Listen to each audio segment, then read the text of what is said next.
Welcome to Design Downtime, the podcast where we celebrate the joys of living a balanced creative life. I'm your host, Guy Siegel, a design director in Toronto, Canada, and I invite you to join me on this journey as we redefine what it means to be a successful design professional. Let's break free from the shackles of hustle culture and embrace the full spectrum of human experience, because life is too precious to be spent only in pursuit of productivity. Today, I'm delighted to talk to Luke Murphy. Luke is a principal design advocate at zeroheight. Before zeroheight, Luke has worked as an IC and leader in product design and advocacy teams at Memrise, Mr. and Mrs. Smith, and Microsoft. They host the Design Systems WTF podcast and co-organize the WDC and Converge conferences. When they're not nerding out about design systems and DesignOps, they're busy raising their 13-year-old son, shouting in a queer punk band, or running a DIY vinyl subscription company. They also don't sleep. Luke, welcome. Hello. It's true, I haven't slept in at least 3 months. It doesn't show, to be honest. Like, you're doing a good job of hiding it. No, it's just, I think I always get asked at work, like, how do you cram so much in? Because that's not even the full list. And I'm like, I just do things in very tiny chunks. And I've got really good at context switching, which I entirely put down to ADHD. It's there's so many things you can do when you don't actually put much effort into it. It's good. So today, you want to talk about being in a band. Yeah, which is pretty exciting. So I am in, as you mentioned, I'm in a queer punk band called Brutalligators. Check us out on Spotify. Always need that kind of hustle's fine, right? 100% yes. Which I know you've actually listened to the band as well, and you don't hate it, right? Your latest album was one of my top favorite albums of last year. Aw, that's so nice to hear. Would you have said that if you didn't know me, though? If I didn't know you, I probably wouldn't have heard the band. Yeah.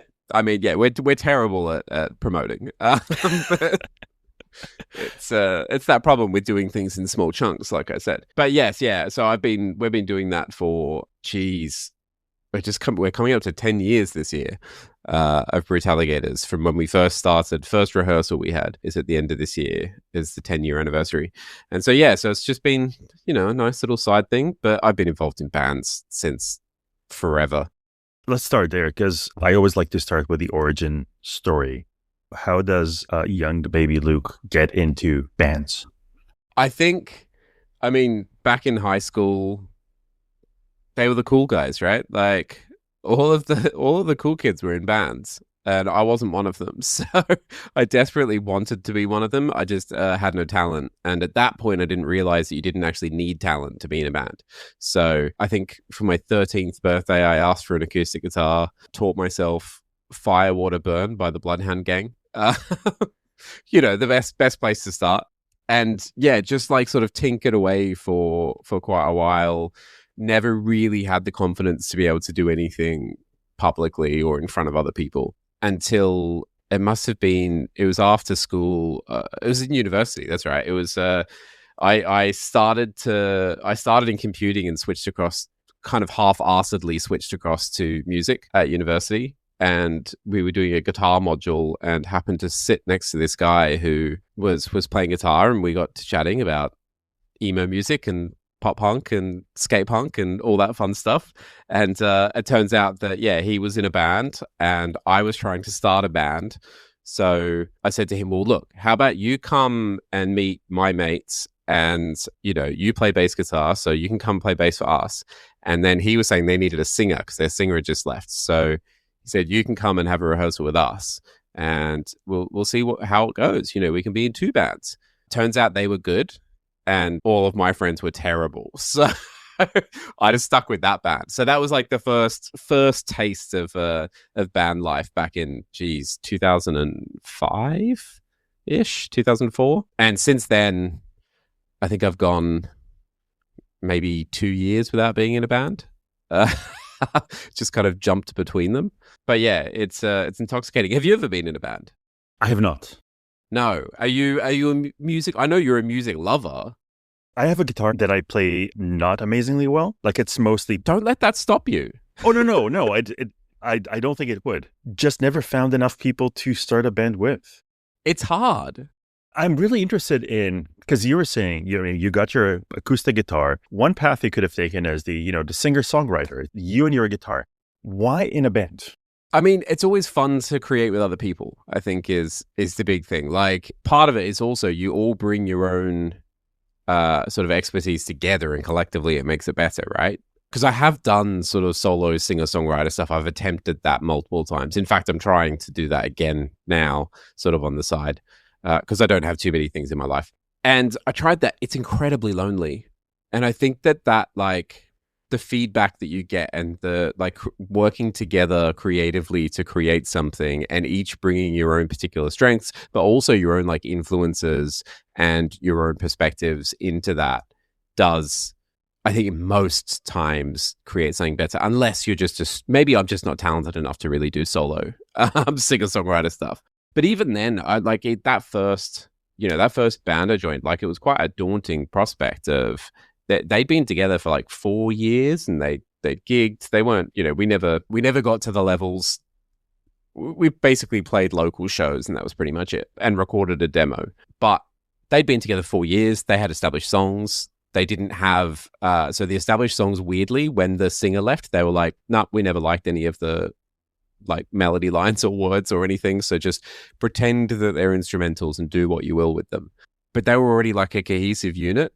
But then getting in there and going, oh, well, I could just kind of throw myself into this and figure it out. I don't think I'd ever written lyrics at that point. I'd maybe attempted. I don't know. I was just like, okay, I'll just try it. And I was like, how do you figure out a melody line? So I just stood in a rehearsal room and wailed into a microphone for a bit until I went, oh yeah, that kind of sounds okay. Actually, listening back to it, it sounded terrible. But then, once the songs kind of get to a point, actually being able to get feedback on them from the other folks in the room, because, up until then, I'd just kind of been doing everything in a bit of a, I don't know, like a vacuum.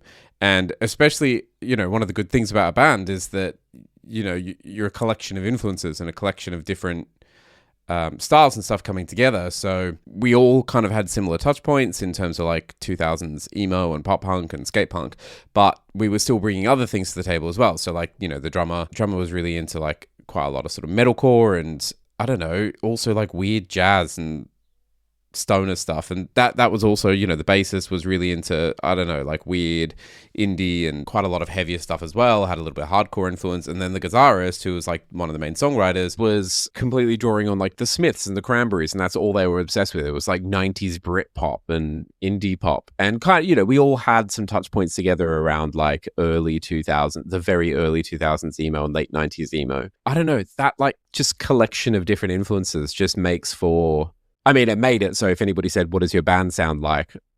I'm like, it's if the Smiths also like to scream and played with a lot of distortion.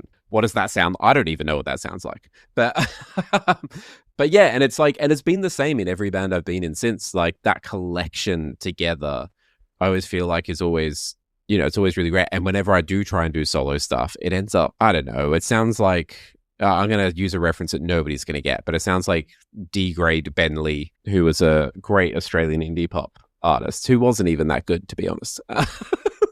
It's really interesting because a band is, from its nature, it's a collaborative effort, right? Everyone is contributing something to it. How do you manage this push and pull of, I want to sound more like this, I want to sound more like that? Like, I'm always thinking of like the years of Blur before they broke up, and, Graham Coxon wanted to push more towards like Pavement and those kind of things. And then other people wanted, sometimes it just doesn't work.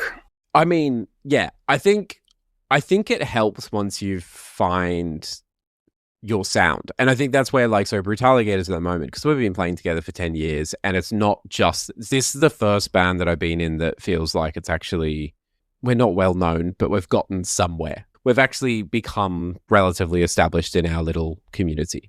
And so not only do we feel like we know what works as musicians together and as people together, but also we kind of have an idea of like, we have audiences now, and it's like we have an idea of like what they also like as well. And it's not to say that we don't try and push out of that.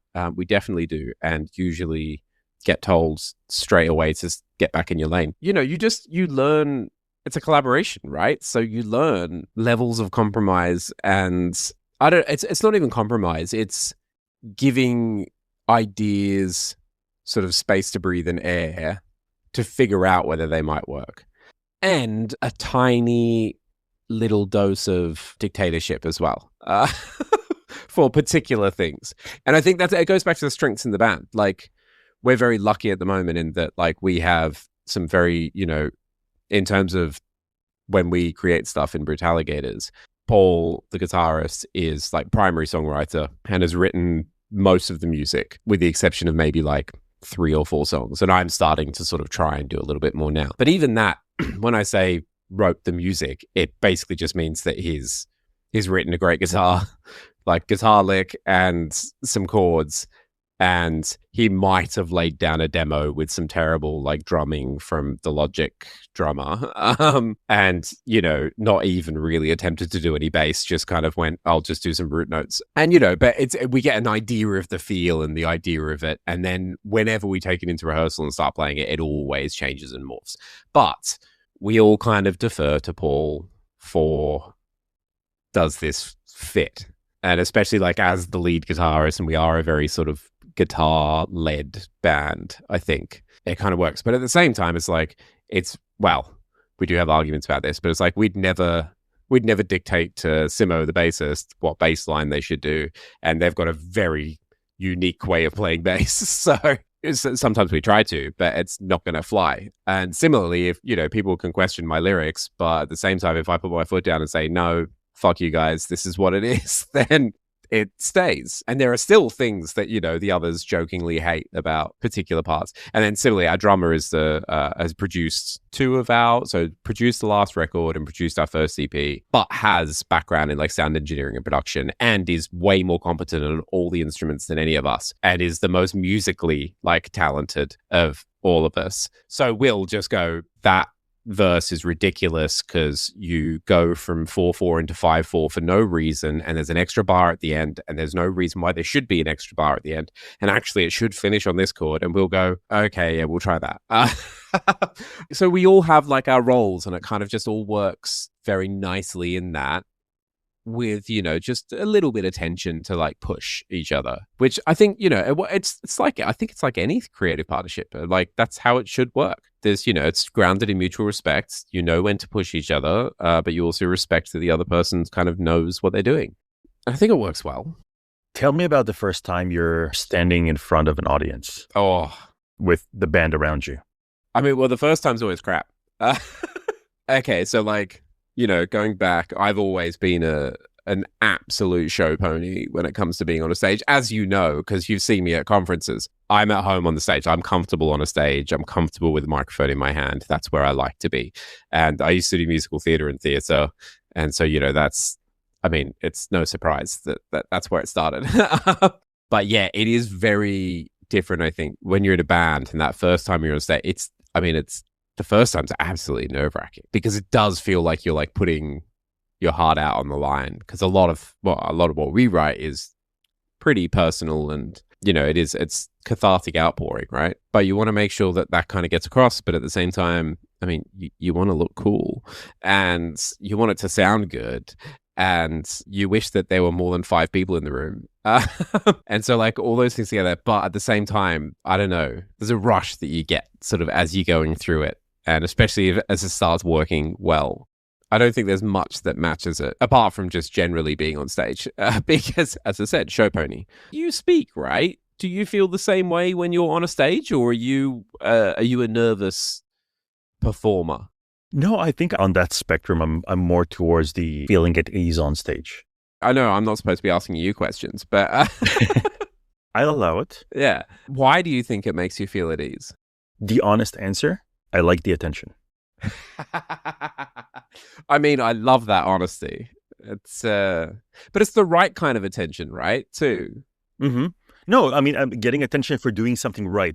I think it's the same thing as like music. It's you're presenting something that you would like to be out in the world, and that you want to get across to somebody else, and you hope can spark some level of feeling in them, and maybe a stretch too far when it comes to music, but thought as well, right? Like you want you want to make them start asking questions and feeling, and you want change, right?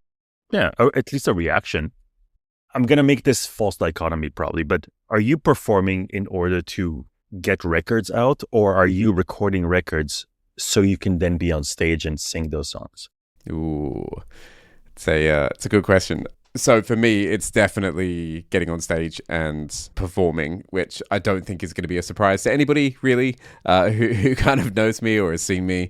I mean, I'm a show pony, so I love getting on stage and talking and emceeing things. And before I even got into band stuff, I was in theatre and did a lot of theatre in Sydney. So I've always loved being on stage, and that's definitely sort of why I'm in there. And I mean, on the converse of that, and I know that this is very different for a lot of people, but I kind of would prefer to be doing anything other than recording. It's just, I don't know, I find it so boring because there's like a glamorous assumption about recording that, I don't know, it's like this creative hotbed and all the rest of it. It is sitting around and waiting. It is doing things over and over and over again until you get them right or get the best take, or you've got enough takes that you can kind of splice things together. And it's just, I don't know, that's just not what I'm here for, which it's each to their own. But no, I mean, I genuinely think there is nothing like the rush of a new song, taking it on stage, and sort of seeing the audience's reaction. And I think that, for me at least, it is very much getting that audience reaction and the energy in the room. And I don't know, like just performing it as well, like getting it across in that way. That's what floats my boat. But it's funny because Paul is the complete opposite to me when it comes to that. He gets so anxious, even though now, I think we were counting recently, like in the last couple of months, we were counting, and I think we have done somewhere close to like 200 shows over the last 10 years, which isn't actually that many compared to some other people that I know who do 200 shows in a year. But still, it's a lot of shows, like over 10 years. And he still gets like anxious every time we get on stage. And I don't think it's like so much a stage fright thing. It's that he's worried something's going to go wrong. He breaks strings in every single show. He's had ones where, pedals have just completely carked it. His amp basically blew up on stage one. Like, I don't know why he has such bad luck, but he's not that big a fan of the live show. And if he had his way, he would just, in fact, he actually has another band where they've just recorded 12 albums and never played a live show, which just sounds insane to me, but it's fine. And so I do understand that it is different for different people, but yeah, for me it is definitely the live show is the thing that I want to do. In saying that, it is very nice to get, especially vinyl. Getting vinyl in your hand and having it in your hand and being able to play it is very cool. At the same time, I've played each of those vinyls like twice. So, it's not like but it's nice to have the artifact, right? And you're talking about the sort of the boring process of creating the record. Is there also a boring, in quotes, process of practicing for the live show? No, that's fun. Because I think for me, because it's just performance. Like, because maybe it's also the way that we play together as well. We're not the kind of people who will sit there and perfect every single bit. In fact, it's usually only at the very, very beginning when we say bring a new song. We were actually just playing a new song last week, and there's a little bit of stop-start. Oh, actually, you need to, we all need to drop out at this point and then come back in, and you'll need to sing these bits and, all that kind of stuff. But I don't know, there's excitement. I think it goes to my personality of like, I love doing things at the beginning of things, and I love releasing the thing or like doing the thing. And the middle process is the bit that I don't like. But when we're in that bit, because it can be a bit arduous, but it's fine because there's still the excitement of something new, and a new idea is getting out there with seeing if it works. But then, I don't know, rehearsing, it's basically playing a live show. It's just playing with your mates, like usually in an extremely shitty room that sounds terrible and is, especially if it's in summer, like just, I don't know, Satan's ballsack. It's horrible. But it's just fun because you're just playing with mates, and you can be silly, and you can kind of do whatever you want, and it doesn't need to be that serious, because you are just sort of bedding in that song so it feels comfortable. And I don't know, I do enjoy that process. And it's kind of similar, it's like the writing process as well. Like the writing process, I don't actually, once the idea's there, I don't mind it that much, because maybe part of it is just because I was saying before we were recording, my attitude is extremely fuck it, ship it. And so I'm very much a get something okay as quickly as possible, and then we'll like bash it, and like we'll keep rehearsing it. And if it changes, it changes. And we've even had songs like change after recording and releasing them, where we're like, oh, don't really like that, so we just kind of tweak it. Add little bits and change stuff, and it's fine. Things should be able to grow, and so even like the writing process, I don't mind that much, because it is, I don't know, I think part of it is because, especially the way that me and Paul write, it's very we'll just get together over a couple of beers at his house and just bash around on acoustic, usually have about 15 minutes of actual productivity, and then the rest of it is messing about and writing songs about Jesus and Father Christmas or something, or country songs, because we're both going to start a country band at some point, like a really bad one. But yeah, so I think that and I think that's part of it as well, is that it's just, I could understand that this is definitely not the case for a lot of people, but being in a band is just being with like three good mates hanging out and doing stuff. And I think that's possibly why I don't like the recording bit, because it's the only time when it feels like work. So, and doing promotion and stuff, but I do that by myself and I hate that. So, it's just admin and marketing. Ew. You mentioned that you were playing a new song. How is that process for the band? Is it something that you decide, okay, enough time has passed, it's time to work on a new album, or is it more organic? We've usually got something going at all times. I think it's usually, it depends. So it's like, if we do have so the last two, the two albums that we've done, the two full albums that we've done, I think the two EPs that we did before then we were just continually working on songs, and then got to a point where we're like, we have enough songs for an EP, let's record it. The albums, we did know that we want to do an album. There was, the first album especially, we had a bunch of songs that didn't make the EPs, so we were like, oh, they're probably good for the album. And then we kind of knew that we were doing the album, so it's like, oh, okay, we need to write this. And I think there was definitely a point where our label had given us a deadline, and we knew we needed to get it recorded, because, I don't know, it was like 6 months before release date, and there's an insane waiting time for vinyl, and we had to send it off for mastering, and you have to kind of account for all of this time. So I'm in my head going, we've got ages. And the label guy's like, no, we need it now, please. Because otherwise you're going to get pushed back another 6 months. And so I think the last 2 or 3 songs from that record, we wrote within the space of like a week.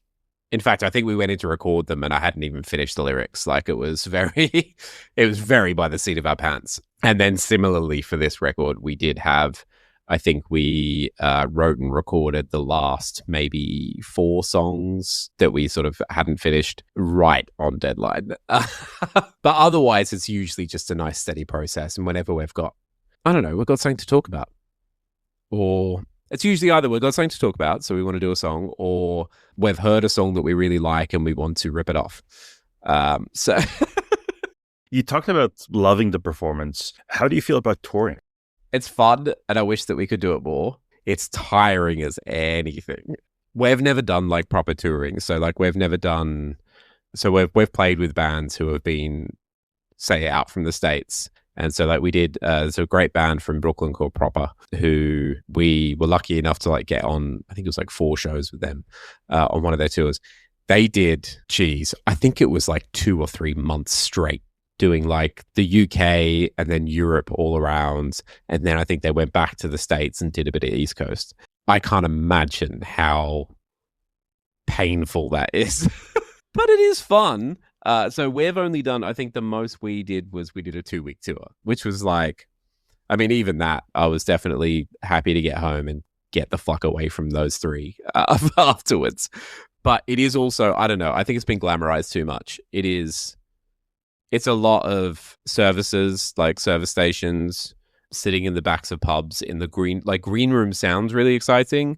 it's usually the worst room in the building, if they have one, or sitting around and waiting for sound check, or like between sound check and the gig, eating terribly because you're just constantly on the road, or trying to squeeze things in between, sound check and playing. And as much as this is a horrible thing to say, but sometimes you couldn't think of anything worse than watching the support bands, but you need to, because that's the right thing to do. In saying that, I have found so many great bands from bands that we've supported or who supported us, and made lots of great friends through that. And so, it's usually, but if you've been doing it for 2 weeks, you do kind of go, I think I'm just going to go and sit in the corner and disassociate for a little bit, please. But it is fun. It is fun. I think I just got into it too late. I'm sure touring in your early 20s was really like, you can go mental and your body can handle it. But we did our first tour when I was like mid 30s, and I had a kid at that point. Like, possibly what contributed to the divorce, but who knows? Yeah, I've started doing cardio now because I need to make sure that I can still do live shows. It's the only reason. What does your kid think of your band? I don't know. No, he likes it. I think he likes the fact that it's pretty cool at school to say that your dad's in a band. Although the drummer is also one of his teachers, so I don't know how cool that actually is. But he's been to see us quite a few times. I think he enjoys it. It's funny because it's not like he listens to any other music that's similar. So I do wonder how much he likes it because of that. But he is really excited whenever, we've got a new song, like a new demo or whatever, and I play it in the car, and he'll sit there and listen to it and tell me how good it is, and then listen to it. I'm sure his mum loves this, but he goes back to her house and listens to it loads too, which is great. I think especially that was great with the album about divorce. I think she really enjoyed that. But yeah, it's good that he doesn't hate it. But maybe that's just because he's not old enough yet. I can imagine when he's 16, it's going to be the cringiest thing in the world. Oh, but yeah, but then whatever your parents do is the cringiest thing in the world. Exactly, right? I have kind of a weird question. I'm going to ask you to pick, let's say, 5 bands, but not your 5 favorite bands, but 5 bands that you would have wanted to be in because you think it would have been, whatever reason, it would have been awesome, it would have been terrible, it would have been interesting. I want to hear some of yours as well. Oh, that is such a good question. Okay, first off, Postal Service. Are you a fan? I feel like you would be a fan. I don't think I know them very well. What? Are you a Def Cab for Cutie fan? No, I think that came a bit too late for me. Ah, too late? What are you talking about? We're almost the same age, guy. Come on. It's I mean, Def Cab for Cutie's seminal record came out in 1997. That's not too late. I have that one. Yeah. So Postal Service for me. So Postal Service was a collaboration between Ben Gibbard, the singer of Death Cab for Cutie, and Justin Dental, who's an electronic musician I'm pretty sure based out in the UK, actually. I probably completely got that wrong. Where somehow they just met and decided that they needed to do this project together. And so they literally just sent stuff back and forth and created this absolute masterpiece of like indie electronica that there was nothing like it at the time. I think it came out in 2003, if my memory serves right. And they only did one record. They did one album together, and it's become like a touch point for so many people. If you're being critical, you'd probably think that they are responsible for Owl City existing, which I know some people might not like. But yeah, it's kind of like good Owl City. But I think to have been, I wouldn't have, like, if I could be in that band. I mean, they don't really have much of a band outside of that. So Jenny Lewis from Rilo Kiley ended up sort of doing a lot of the backing vocals and toured with them for quite a while. They do have a big band. I'd want to be on, I don't know, maybe the third collaborator that didn't exist, because to create something that to me was so defining, but also not stratospheric fame.